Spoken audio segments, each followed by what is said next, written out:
Hello, everyone. Welcome to SIGCOMM 2021 topic review on machine learning for networking. I'm Junchen Jiang at the University of Chicago. Okay, so unless you live under a rock, you will probably have heard news that machine learning techniques and in many cases deep learning techniques are revolutionizing other fields like computer vision, natural language processing, and etc. And competent networks are not immune to this paradigm shift. Networking industry has shown increasing interest in applying ML techniques to automate and optimize the performance of their network systems and network applications. And thanks to more network measurement data being available in real time and the wide use of software-defined direct control over their devices, ML-driven networking optimizations are becoming a reality and have inspired much research efforts these days.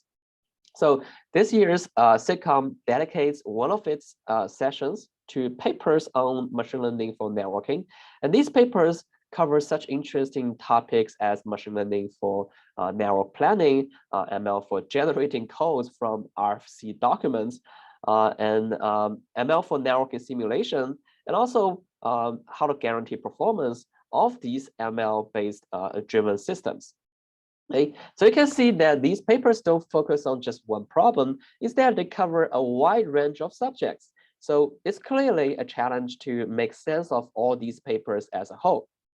In the next few slides, in the next few minutes, I would try to introduce some background of their common research themes. And hopefully by the end of it, you will get a better sense how to approach these papers. So first, these papers don't exist in vacuum. These papers are just the newest of a series of ML for networking papers in recent years. And this isn't the first time ML, you can see ML for networking is a kind of a major scene in SIGCOMM and ASDI. And it won't be the last time we have a session for ML for networking papers. So for people new to the SIGCOMM and ASDI community, this is a good time to get familiar with this thriving line of research. Now, the driving insight of most ML for networking papers these days is this. So basically, there are a lot of aspects of networking and network systems that are traditionally relying on handcrafted heuristics. And these heuristics, once replaced by ML models, could unleash much better efficiency. Okay, so this may sound a bit abstract, so let's look at a few concrete limitations of handcrafted logics. So for example, think about congestion control. Congestion control algorithms are traditionally handcrafted to deal with specific network models or specific performance objectives, okay? But this approach can be a bit slow to adapt to any new network models or new performance objectives. So basically you have to craft a new logic every time. Now, if we replace the handcrafted congestion control logic with an ML algorithm, it may not immediately lead to a better solution, but a good algorithm can be just automatically learned from history data, from measurement data, instead of asking the operators to specify a narrow topology or narrow assumption. And it can also be trained automatically every time you have a new performance objective. Okay, so it's very flexible and automatic. And such automation can be found in many papers that apply ML to networking and even systems in general. Now, let's take a broader view of the major research theme of ML for networking literature. And the first theme is that most early papers in this space, they focus on finding more networking problems that can benefit from ML, sort of like finding more nails for the ML hammer, okay? And but more recently, people start to care more about how to systematize ML for networking. For example, how to make sure the ML-based techniques are generalizable, or how to make sure that whether ML should be used as a black box approach, or it can be combined somehow with more structured, handcrafted traditional algorithms. Okay. The 4 papers in this year's SIGCOMM session cover both directions in some way. So with an overview of what people working on these days in mind, let's briefly talk about what kind of common questions readers may have when reading these papers. Okay. First, we should always ask, why is the problem a good use case for ML, right? What's wrong with traditional non-ML solutions? Well, usually it's because the complexity of the problem has grown too big, but there are more reasons, as we will see later.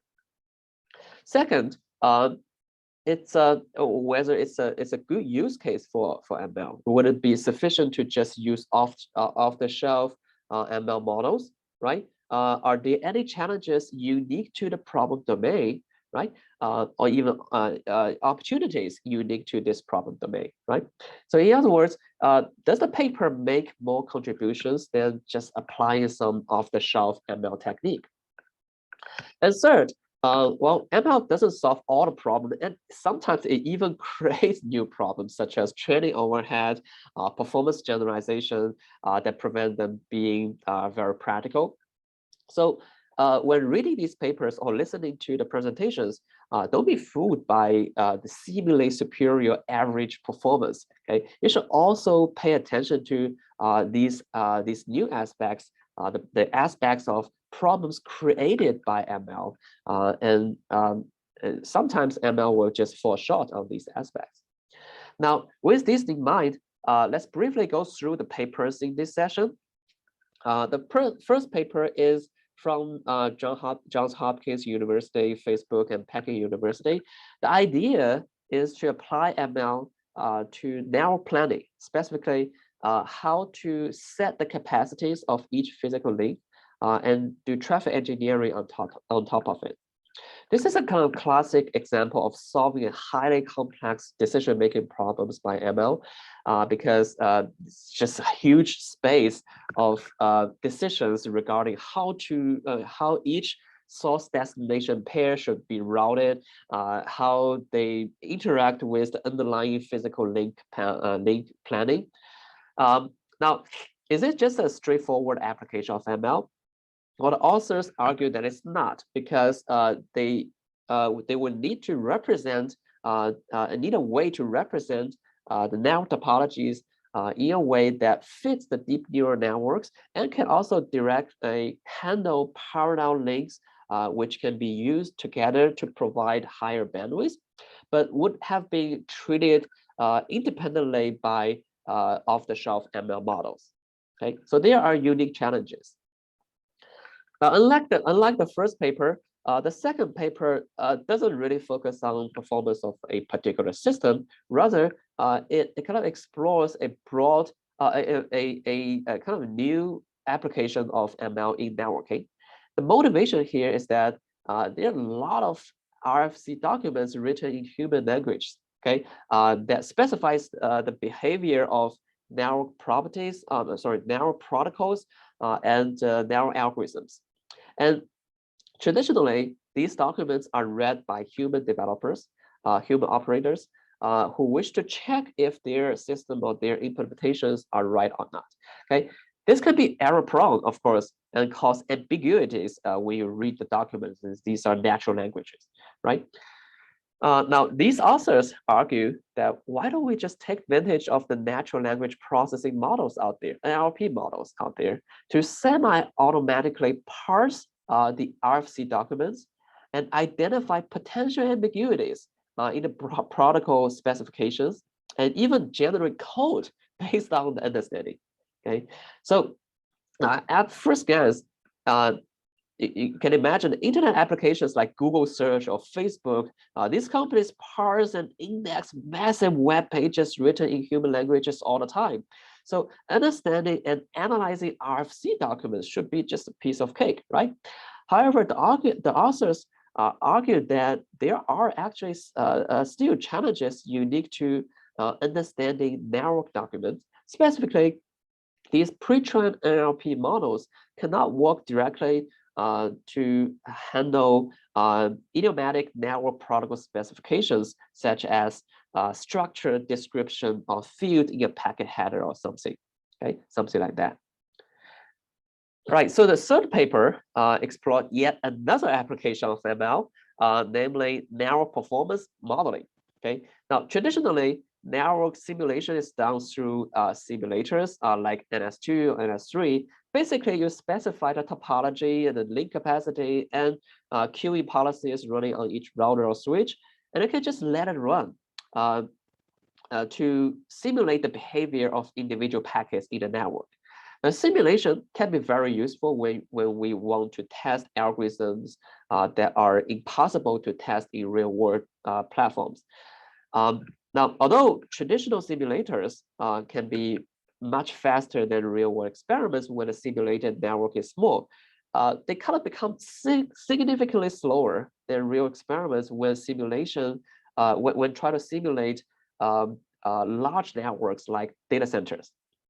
Okay, so how to still simulate the performance of a large network without paying the speed penalty?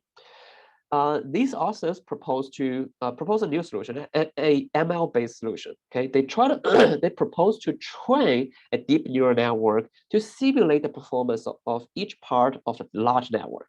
Okay, so basically they propose to kind of treat each part of a network as a black box. Okay, and use collected traces to train a model, okay, that characterize the input-output behavior of each part of a network. Okay, so this way, basically, simulating a large network effectively becomes running inference of a deep neural network. Okay, sort of different network. This is deep running inference in a deep neural network model. Okay, and this way, the simulation can be much faster and still pretty accurate. Now, that said, the authors of this paper also acknowledge several caveats in the success, in achieving this success. Network simulation can be enormously complex than just represented by than what can be represented by a neural network, and this, of course, opens up new research opportunities in the future. Now, the last paper in this session looks at ML for networking from a totally different angle. Okay, now instead of applying ML to a new problem, these authors step back and argue that many applications of ML in networking suffer from some common issues. And in this case, particularly, it's the lack of guarantees of performance safety and liveness. Okay, now in general, ML-driven solutions in many ML applications are quite efficient at optimizing average performance, okay? But they also have notoriously bad worst-case performance, okay? So in ML literature, these realizations has led to a series of work about adversarial attacks and adversarial training, etc. And this paper observed similar issues in learning augmented network systems as well. Okay? And they propose to automatically generate counterexamples where the ML model just performs so badly that it violates some predefined safety conditions or liveness conditions. Now, is this problem just a special case of the general problem of model checking? Yes and no. The authors actually argued that networking systems enjoy unique unique properties, such as low-dimensional DNNs and well-structured model input. Okay, these are kind of unique properties of networking systems that make them particularly amenable to model checking at scale. Okay, so in general, this paper is sort of one of the first steps towards systematizing ML for networking. Now, again, please tune in to the ML for network sessions chaired by Noah on Wednesday.